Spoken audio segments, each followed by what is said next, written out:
Welcome back to परीक्षा race. साथियों, हम लोग वीडियो परीक्षा के लिए जीएस का मॉक टेस्ट सॉल्व कर रहे हैं और यह जो है 18वां सेट है। अब तक 17 कंप्लीट हो गए हैं। चैनल के प्लेलिस्ट में जाके आप देख सकते हैं। देखिए, आपको हिंदी की तैयारी करनी है तो चैनल के प्लेलिस्ट में चले जाइए। उसके बाद फिर आपको जीएस की तैयारी करनी है तो वो भी चैनल के प्लेलिस्ट में चले जाइए। आपको बहुत ढेर सारे एमसीक्यू और अच्छे कैटेगरी के मिलेंगे जो बहुत बढ़िया से एक्सप्लेन भी किए गए। आपको बता दें कि बहुत जल्द ही मैराथन की सीरीज आने वाली है। एक पुस्तक के जितने भी निचोड़ हैं, जीएस के जितने प्रश्न हैं, उसको एक जगह समाहित करके आपको एक मैराथन दिया जाएगा ताकि आप फटाफट रिवीजन कर लें और रिवीजन करके जब भी आप परीक्षा हाल में पहुँचें तो आप वहाँ बढ़िया से बढ़िया परिणाम ला सकें। तो चलिए साथियों, ज़्यादा समय न गवाते हुए शुरू करते हैं आज के सेशन को। और आपको बता दें कि 50 में से आपके कितने सही हुए, कमेंट करके ज़रूर बताइएगा। चलिए शुरू करते हैं। आज का पहला प्रश्न है, चंद्रगुप्त मौर्य के इस प्रसिद्ध राजनीतिक सलाहकार को निम्नलिखित सभी नामों से जाना जाता था। इसके अलावा अर्थात 3 नाम दिए गए हैं, जो सही हैं, एक गलत है। तो देखिए, चाणक्य, कौटिल्य, विष्णुगुप्त, ये तीनों नाम सही हैं चाणक्य के। इनका नाम समुद्रगुप्त नहीं था। चलिए नेक्स्ट है, कादंबरी के लेखक कौन है? कादंबरी महत्वपूर्ण कृति है, इसके लेखक कौन है? देखिए, कादंबरी के लेखक जो है बाणभट्ट हैं। कौन? बाणभट्ट। यह जो है संस्कृत, कादंबरी जो है संस्कृत की एक महत्वपूर्ण उपन्यास है संस्कृत का। और बाणभट्ट जो है ये हर्ष के दरबारी कवि हैं। हर्ष के दरबारी कवि हैं। इन्हीं के द्वारा हर्षचरित भी लिखा गया था। क्या? हर्षचरित महत्वपूर्ण है, आप लोग जरूर ध्यान में रखिए, बाणभट्ट के द्वारा ही लिखा गया था। नेक्स्ट है, मुगल वंश के पहले सम्राट बाबर ने अपनी देसी भाषा चगताई तुर्की में अपनी आत्मकथा लिखी है। इस पुस्तक का नाम क्या है? देखिए, आप लोग पढ़े होंगे कहीं ना कहीं, तुजुक ए बाबरी। तुजुक ए बाबरी, जिसे क्या नाम दिया जाता था? बाबरनामा। यह किसके द्वारा लिखी गई थी? बाबर के द्वारा। और कौन से लैंग्वेज में? तुर्की में। देखिए, आपको एक छोटा सा ट्रिक बता रहे हैं। आप कभी भी नामा देखेंगे, किसी भी पुस्तक के पीछे नामा लगा हो, तो आप 90% क्या 95-99% तक आप देखेंगे कि वो जिस लैंग्वेज में लिखी गई है वो तुर्की है, तुर्की भाषा में। चलिए नेक्स्ट है, तारिक फिरोज शाही के लेखक कौन थे? तारिक फिरोज शाही, तो इसके लेखक थे जियाउद्दीन बरनी। ये सब प्रीवियस ईयर में आए हुए प्रश्न हैं, महत्वपूर्ण हैं, आप लोग जरूर ध्यान में रखें। नेक्स्ट है, निम्नलिखित में से कौन अवध का प्रथम नवाब था? अवध का प्रथम नवाब कौन था? देखिए, अवध के जो प्रथम नवाब थे वो कौन थे? तो वो सआदत खां थे। सआदत खां, जो 1722 में जो है अवध को स्वतंत्र घोषित कर देते हैं और वहाँ का नवाब बन जाते हैं। चलिए नेक्स्ट है, मुक्त भारत समाज की स्थापना किसने की थी? देखिए, मुक्त भारत समाज जो है इसे एक और नाम से जाना जाता था। क्या नाम था? तो free India movement. Free India movement की स्थापना किसके द्वारा की गई थी? तो वीर सावरकर, विनय दामोदर दास सावरकर जी के द्वारा किया गया था। इनके साथ जो सहयोगी थे वो थे श्याम जी कृष्ण वर्मन। श्याम जी कृष्ण वर्मा इनके सहयोग में थे।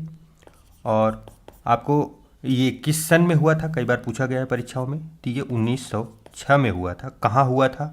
तो यह भारत में न होकर लंदन में हुआ था। चलिए नेक्स्ट है, 28 दिसंबर 1885 को भारतीय राष्ट्रीय कांग्रेस INC की स्थापना गोकुलदास तेज प्रताप संस्कृत स्कूल के परिसर में हुई थी। तो वह परिसर कहाँ अवस्थित है, यह पूछा गया है कि गोकुलदास तेजपाल संस्कृत भारतीय राष्ट्रीय कांग्रेस थी, इसकी स्थापना कहाँ हुई थी? तो यह मुंबई में हुई थी। कहाँ हुई थी? मुंबई में। होने वाली पूना में थी, पुणे में होने वाली थी, पूना में। लेकिन हुआ समस्या ये कि वहाँ फैल गया हैजा। हैजा फैलने की वजह से जो है वो मुंबई में स्थानांतरित किया गया। चलिए नेक्स्ट है, स्वतंत्रता सेनानियों भगत सिंह, सुखदेव और राजगुरु को फांसी कब दी गई थी? महत्वपूर्ण फैक्ट है। यह 1931 में दी गई थी। कौन सा डेट था? तो एग्जैक्ट डेट 23 मार्च। 23 मार्च 1931 को। अच्छा, कई बार पूछा गया कि कौन सा केस था, तो आप लोग याद रखिए लाहौर षड्यंत्र केस, लाहौर षड्यंत्र केस। चलिए नेक्स्ट है, स्वतंत्र भारत के किस राज्य की प्रथम महिला राज्यपाल कौन थी? किसी भी राज्य की प्रथम महिला राज्यपाल कौन थी? तो यह कौन थी? उत्तर प्रदेश की। उत्तर प्रदेश की वह कौन थी? ये सरोजिनी नायडू थी। अच्छा, सरोजिनी नायडू जी के ऊपर एक और महत्वपूर्ण फैक्ट आप लोग याद रखिए, 1925 कानपुर अधिवेशन, भारतीय राष्ट्रीय कांग्रेस जो है, इंडियन नेशनल कांग्रेस की प्रथम भारतीय महिला, आप लोग जरूर याद रखिए, महत्वपूर्ण फैक्ट है। चलिए नेक्स्ट है, किसको विधानसभा का सत्रावसान करने की शक्ति होती है? देखिए, अगर विधानसभा और विधान परिषद की बात की जाएगी तो कौन सत्रावसान अर्थात सत्र को शुरू करेगा और उसकी समाप्ति करेगा? तो ये राज्यपाल करेंगे। अगर यहीं लोकसभा रहती, लोकसभा या राज्यसभा, तो कौन करता? प्रेसिडेंट, प्रेसिडेंट अर्थात राष्ट्रपति। चलिए नेक्स्ट है, भारत के संविधान में निम्न में से किसके विरुद्ध अभियोग चलाने का प्रावधान नहीं है? महाभियोग किसके ऊपर नहीं चलाया जाता? तो वो राज्यपाल के ऊपर, राज्यपाल को सीधा हटा दिया जाता है। क्यों? क्योंकि ये पूरी तरह से केंद्र सरकार के अधीन रहते हैं, माना जाता है। सभी फैसले इनके तो राष्ट्रपति लेते हैं, लेकिन आपको पता है कि राष्ट्रपति सभी फैसले जो है वो केंद्र सरकार की सहमति से ही लेते हैं, या मंत्रिमंडल जो लोकसभा में बैठी रहती है, लोकसभा राज्यसभा को मिला के बनी रहती है, उसके फैसलों पे निर्भर होता है। तो केंद्र सरकार ही लगभग फैसले लेती है। नेक्स्ट है, भारतीय राज्यों में मुद्रा बिल होने के लिए एक बिल को कौन प्रमाणित करता है? मुद्रा बिल अर्थात हम लोग कई बार पढ़ चुके हैं, क्या? मनी बिल, मनी बिल, जिसे अन्य नाम से क्या जाना जाता है? धन विधेयक, धन विधेयक। कौन सा आर्टिकल है? आप लोग जल्दी से कमेंट किया करिए, बताइए। तो इसका धन विधेयक जो है वो है 110 संविधान का आर्टिकल, अनुच्छेद में। इसके सभी फैसले, ये धन विधेयक है कि नहीं है, यह लोकसभा के अध्यक्ष लेते हैं। लेकिन यहाँ पे बात किसकी की जा रही है? राज्यों की। राज्य में कौन करेगा? राज्य विधानसभा के अध्यक्ष जो होते हैं उनके द्वारा ये फैसला लिया जाएगा। चलिए नेक्स्ट है, दक्षिण भारत की नदियाँ प्रमुख रूप से निम्न में से कौन सा अपवाह तंत्र रखती हैं? दक्षिण भारत की नदियाँ, देखिए आप लोग इस इमेज को देखिए, ये कौन सा अपवाह स्वरूप आप लोगों को दिख रहा है? ये देखिए वृक्ष की तरह जा रहा है। कैसे? जैसे पौधे नहीं जाते, पेड़ की टहनियाँ आप देख रहे हैं। ये क्या है कि एक मेन नदी है, उसकी ब्रांच हैं, सब जगह जगह से पानी इकट्ठा करके तब जाके ये अपवाह स्वरूप ये पानी निकलता है, बहता है। तो इसे क्या बोलते हैं? वृक्षनुमा जो है अपवाह तंत्र। तो दक्षिण भारत की जो नदियां हैं वो कौन सा अपवाह तंत्र लेती हैं? वो वृक्षनुमा लेती हैं। ये इमेज जो है आपको एनसीईआरटी से ली गई है। एनसीईआरटी तो हम लोग शुरू में अच्छे से पढ़े नहीं थे। तो जो नदियां हैं वो कौन सा, दक्षिण भारत की नदियां मुख्य रूप से कौन सा अपवाह तंत्र लेंगी? तो वृक्षनुमा। चलिए नेक्स्ट, खादर और बांगर निम्नलिखित में से किस प्रकार की मिट्टी है? खादर और बांगर कई बार परीक्षाओं में आ चुका है, महत्वपूर्ण जलोढ़ मिट्टी का प्रकार है खादर और बांगर। खादर जो है यह नवीन होती है और बांगर जो है यह पुरानी मिट्टी होती है। आप लोग ध्यान रखिएगा, ये पूछा भी गया फैक्ट है। चलिए नेक्स्ट है, सूरजमुखी की खेती के लिए किस प्रकार की मिट्टी सबसे अच्छी मानी जाती है? किसकी? सूरजमुखी की मिट्टी के लिए, सूरजमुखी की खेती के लिए मिट्टी। देखिए सूरजमुखी की मिट्टी के लिए जो है वो रेंगुर मिट्टी अर्थात काली मिट्टी, काली मिट्टी जो है सबसे महत्वपूर्ण माना जाता है। काली में क्या? कपास भी होता है। अच्छा, आप लोग इसे भी ध्यान रखिएगा। चलिए नेक्स्ट है, गोथार्ड बेस सुरंग किस देश में स्थित है? यह सुरंग जो है किस देश में अवस्थित है? गोथार्ड बेस सुरंग। देखिए ये सुरंग जो है ये दुनिया की सबसे लंबी है, सबसे लंबी सुरंग है और यह रेलवे की सुरंग है। अच्छा, इसकी लंबाई की बात की जाए तो कितना किलोमीटर है, तो 57 किलोमीटर। यह कहाँ पे अवस्थित है, स्विट्जरलैंड। नेक्स्ट है, यूरेशियाई प्लेट एवं भारतीय प्लेट के टकराव पर सिकुड़न के परिणामस्वरूप निर्मित लंबवत घाटियाँ, इन घाटियों को क्या कहा जाता है, तो उन्हें दूंस कहा जाता है, दूंस। देखिए, जब टकराव होती है दो प्लेटों की, मान लीजिए ये दो प्लेटें हैं, ये जब टकराएंगी तो टकरा के आकृतियाँ जो है ऐसी ऐसी बनेंगी, तो इन्हें ही दूंस के रूप में जाना जाता है। चलिए, नेक्स्ट है, निम्नलिखित में से दुनिया की सबसे तंग घाटी कौन सी है, सबसे तंग घाटी दुनिया की कौन सी है, बताइए। लार्जेस्ट कैनियन कौन सी है, लार्जेस्ट कैनियन,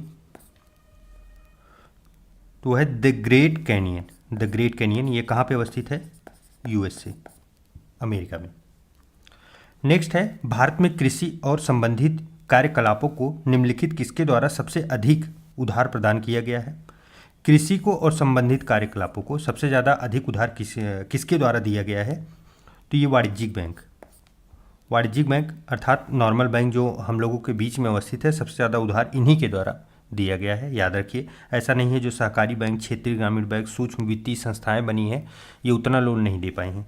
वाणिज्यिक बैंक ही क्यों दी हैं, इसके पीछे रीजन ये है कि वाणिज्यिक बैंकों की संख्या जो है, संख्या इनकी ब्रांच प्लस इनके जो वो हैं वो बहुत ज़्यादा हैं, तो वो थोड़े थोड़े करके सब दे के काफ़ी संख्या में उधार दिए हैं। नेक्स्ट है, the imperial bank of India को राष्ट्रीयकरण के पश्चात क्या नाम दिया गया। The imperial bank of India, महत्वपूर्ण फैक्ट है। देखिए, इसको इसकी स्थापना कब होती है, तो ये 1921 में, 1921 में इसकी स्थापना होती है। 1921 में कौन कौन से बैंकों को विलय करके ये बनाया जाता है, तो बैंक ऑफ बॉम्बे, बॉम्बे जो है बैंक ऑफ बॉम्बे, प्लस उसके बाद बैंक ऑफ मद्रास और बैंक ऑफ बंगाल, इन तीनों को मिला के जो है 1921 में एक बैंक बनाया जाता है, the imperial bank of India. महत्वपूर्ण फैक्ट है, जिसे जो है 1955 में राष्ट्रीयकरण कर दिया जाता है, और राष्ट्रीयकरण करके नाम क्या दिया जाता है, भारतीय स्टेट बैंक, SBI। याद रखिएगा, इंपॉर्टेंट फैक्ट है। नेक्स्ट है, नाबार्ड का विस्तृत रूप क्या है। नाबार्ड का फुल फॉर्म पूछ लिया गया, काफ़ी महत्वपूर्ण है। तो इसका फुल फॉर्म जो है वो है national bank for agriculture and rural development. Option B देखिए। अच्छा, नाबार्ड की स्थापना कब हुई थी, 1982। हेडक्वार्टर कहाँ है, मुंबई। चलिए, नेक्स्ट है, उत्तर प्रदेश राज्य में पारीछा बांध, पारीछा बांध किस नदी पर बनाया गया है। देखिए, पारीछा बांध जो है उत्तर प्रदेश के झांसी जिला, कहाँ पे, झांसी जिला, बेतवा नदी। इंपॉर्टेंट फैक्ट है, ध्यान में रखें, परीक्षाओं में पूछा जा सकता है, उत्तर प्रदेश की परीक्षाएं हैं। उत्तर प्रदेश के निम्नलिखित में से किस जिले में केंद्र सरकार की अफीम की फैक्ट्री स्थित है। केंद्र सरकार की अफीम की फैक्ट्री, ध्यान रखिए आप लोग, कहाँ अवस्थित है, गाजीपुर में। उत्तर प्रदेश के गाजीपुर जिले में केंद्र सरकार की अफीम की फैक्ट्री अवस्थित है। नेक्स्ट है, हरिश्चंद्र अनुसंधान संस्थान कहाँ अवस्थित है। हरिश्चंद्र अनुसंधान संस्थान, यह जो है इलाहाबाद, जिसे अब क्या नाम दे दिया गया, प्रयागराज, यहाँ पे अवस्थित है। अच्छा, किस क्षेत्र के लिए है ये, तो आप समझिए गणित के शोध के लिए प्लस भौतिक, दो शोधों के लिए साइंस के सेक्टर के इलाहाबाद प्रयागराज में अवस्थित है हरिश्चंद्र अनुसंधान संस्थान। नेक्स्ट है, चंद्रप्रभा वन्यजीव अभ्यारण्य उत्तर प्रदेश के किस जिले में स्थित है। चंद्रप्रभा कई बार परीक्षाओं में आ चुका है, महत्वपूर्ण है, चंदौली में। कहाँ पे अवस्थित है, चंदौली में। अच्छा, इसकी स्थापना कब होती है, 1957। चलिए, नेक्स्ट है, कानपुर में 1966 में स्थापित किस विश्वविद्यालय का नाम एक मराठा राजा के नाम पर रखा गया था। कानपुर में अभी भी ये विश्वविद्यालय चल रहा है, कानपुर 1966 में स्थापित विश्वविद्यालय का नाम छत्रपति साहू जी महाराज विश्वविद्यालय, कानपुर। Option C.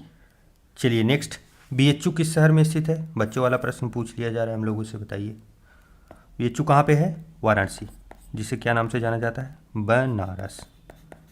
जहाँ से इस समय जहाँ के सांसद कौन है? पीएम मोदी जी। अच्छा, बीएचयू की स्थापना जो है कौन करता है? मदन मोहन मालवीय। मदन मोहन मालवीय, एमएमएम। अच्छा, कब हुई थी बीएचयू की स्थापना? 1916 में। इम्पॉर्टेंट है, याद रखिए। शहर में कौन सा है ये तो सबको याद होगा, ये चीज़ें हो सकता है मिस हो, याद होनी चाहिए। मिट्टी की बारात नामक कविता संग्रह के लेखक कौन है? देखिए, मिट्टी की बारात हिंदी के जो है बहुत काफ़ी प्रख्यात साहित्यकार हैं। कौन है? तो शिव मंगल सिंह सुमन। शिव मंगल सिंह सुमन के द्वारा लिखी गई है मिट्टी की बारात। नेक्स्ट है, भारत की पहली नाभिकीय पनडुब्बी आईएनएस अरिहंत। कौन सी? आईएनएस अरिहंत में स्थित नौसेना जहाज निर्माण केंद्र पर बनाई गई है। अर्थात पूछा जा रहा है कहाँ बनाई गई, कहाँ बनाई गई है। देखिए, आईएनएस अरिहंत जो है ये विशाखापत्तनम में बनाई गई। नेक्स्ट है, परमाणु बम बनाने के लिए सामान्यतः निम्नलिखित में से किस तत्व का उपयोग किया जाता है? परमाणु बम बनाने के लिए किस तत्व का उपयोग किया जाता है? तो वो है यूरेनियम। चलिए नेक्स्ट है, गैस के संबंध में निम्नलिखित में से कौन सा कथन सत्य है? गैस के बारे में सत्य कथन। देखिए, गैसों का जो है ना आयतन जो है वह फिक्स नहीं होता और न ही उनका आकार फिक्स होता, क्योंकि आप देखेंगे सिलेंडर में भर देंगे सिलेंडर जैसी हो जाएंगी, और अगर बड़े से कंटेनर में भर देंगे तो कंटेनर जैसे हो जाएंगे। तो उनका जो आकार है वह भी फिक्स नहीं होता, दोनों चीज़ें फिक्स नहीं होती। तो कौन सा ऑप्शन सही होगा? गैसों का न तो निश्चित आयतन होता है और न ही उनका निश्चित आकार होता है। सही जवाब ऑप्शन नंबर बी। चलिए नेक्स्ट है, कब अग्नि ज्वलनशील नहीं हो पाती? अग्नि कब जो है ज्वलनशील नहीं हो पाती? महत्वपूर्ण फैक्ट है। देखिए, आग को जलने के लिए ना कम से कम हवा में 15 से 16% जो है ऑक्सीजन रहना अनिवार्य है। अगर इससे कम है तो वो नहीं जल पाएगी, क्योंकि जलने के लिए जो है ऑक्सीजन की रिक्वायरमेंट होती है। तो हवा में जो है 15% से कम अगर ऑक्सीजन होगा तो जो है आग नहीं जल पाएगी। चलिए नेक्स्ट, निम्नलिखित में से कौन सा फास्फोरस का एक प्रमुख स्रोत है? फास्फोरस हम लोगों को पता है हमारे शरीर के लिए काफ़ी महत्वपूर्ण है। इसका मेन सोर्स क्या है? दूध जो है फास्फोरस का मुख्य स्रोत है। अच्छा, दूध के सिवा और कहाँ कहाँ पाया जाता है? देखिए, जो प्रोटीन जिससे प्राप्त होता है मैक्सिमम वहाँ पे फास्फोरस आपको देखने को मिलेगा। दूध के अन्य उत्पाद जो है डेयरी प्रोडक्ट हुए, और प्लस आप समझिए मांस, सेम हम लोग खाए भी हैं, जो पौधा होता है सेम का पेड़ वो। नेक्स्ट है, निम्नलिखित विकल्पों में से उस हार्मोन की पहचान करें जो बच्चों के बढ़ने में सहायक होता है। कौन सा हार्मोन है? सोमैटोट्रोपिन हार्मोन। देखिए, इस हार्मोन को ना जो बॉर्नवीटा वगैरह ये सब चीज़ें नहीं बेची जाती मार्केट में, इसी हार्मोन को बढ़ाने के लिए वो लोग देते हैं कि थोड़ा सा इसमें बूस्टअप आ जाए। हार्मोन नहीं दिया जाता, हार्मोन को बढ़ाने के लिए उत्प्रेरक दिए जाते हैं कि थोड़ा सा बूस्टअप आ जाए, जिसकी वजह से हाइट वाइट बढ़ जाए। कुछ लोगों में होता भी है, कुछ लोगों में नहीं, कोई फर्क नहीं पड़ता। नेक्स्ट है, मानव हृदय का सबसे बड़ा और सबसे मजबूत कक्ष कौन सा होता है?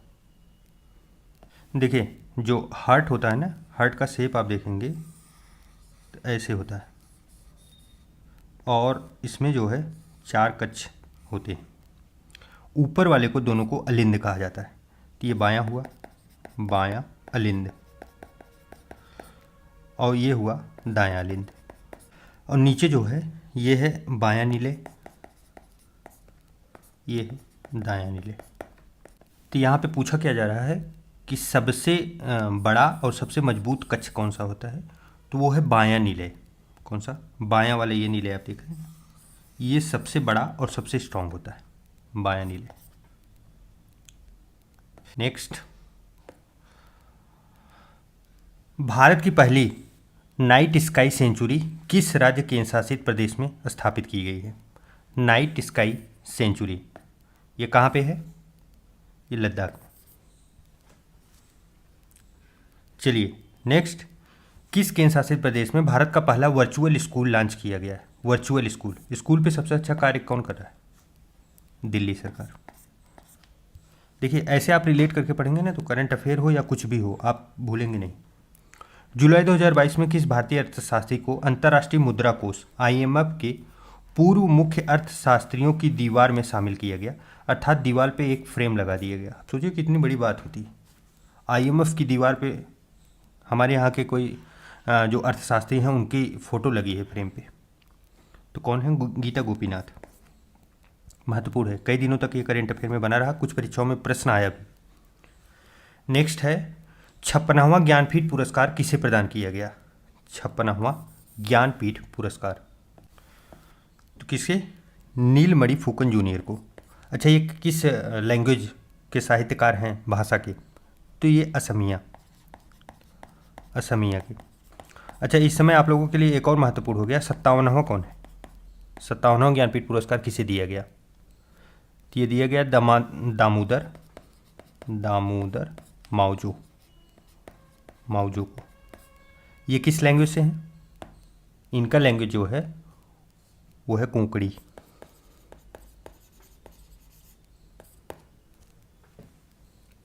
चलिए नेक्स्ट, मई 2022 में संपन्न हुई राष्ट्रीय फुटबॉल चैंपियनशिप हीरो संतोष ट्रॉफी 2021-22 का खिताब किसने जीता? तो यह खिताब कौन जीता है? केरल ने। उप विजेता कौन रहा? पश्चिम बंगाल उप विजेता। अच्छा केरल कितनी बार जीत चुका है? ये 7वीं बार। इंपॉर्टेंट फैक्ट है, ध्यान में रखें। नेक्स्ट है राष्ट्रीय वन्यजीव बोर्ड की अस्थायी समिति की 67वीं बैठक में प्रतिवर्ष किस तिथि को राष्ट्रीय डॉल्फिन दिवस, इंपॉर्टेंट है, राष्ट्रीय डॉल्फिन दिवस मनाने का फैसला लिया गया? तो किस डेट को मनाने के लिए फैसला लिया गया? 5 अक्टूबर को। 5 अक्टूबर को जो है वो राष्ट्रीय डॉल्फिन दिवस मनाया जाएगा। अच्छा ये बैठक संपन्न कहाँ हुई? 67वीं बैठक जो है वो वन्यजीव बोर्ड की, ये कहाँ हुई? तो न्यू दिल्ली में। न्यू दिल्ली। चलिए नेक्स्ट, पुस्तक sunrise over Ayodhya nationhood in times के लेखक कौन है? इस पुस्तक के लेखक कौन है? तो इसके लेखक जो हैं वो सलमान खुर्शीद हैं। ये कांग्रेस, जो इस समय कांग्रेस पार्टी नहीं है, कांग्रेस पार्टी के भूतपूर्व जो है केंद्रीय मंत्री भी रह चुके हैं, कांग्रेस पार्टी से संबंध है इनका, कांग्रेस पार्टी के नेता है। नेक्स्ट है प्रसिद्ध कथक नर्तक बिरजू महाराज। इनका प्रश्न तो आना ही था, करंट अफेयर जब हम लोग पढ़ रहे थे तभी देखे थे कि ये काफ़ी महत्वपूर्ण है। बिरजू महाराज ब्रिजमोहन नाथ मिश्रा किस घराने से संबंधित हैं? इंपॉर्टेंट फैक्ट है, ये लखनऊ घराने से। कहाँ से? लखनऊ घराने से। अच्छा लखनऊ घराना इसमें है कौन सा? कालका बिंदा दीन घराना, इंपॉर्टेंट है।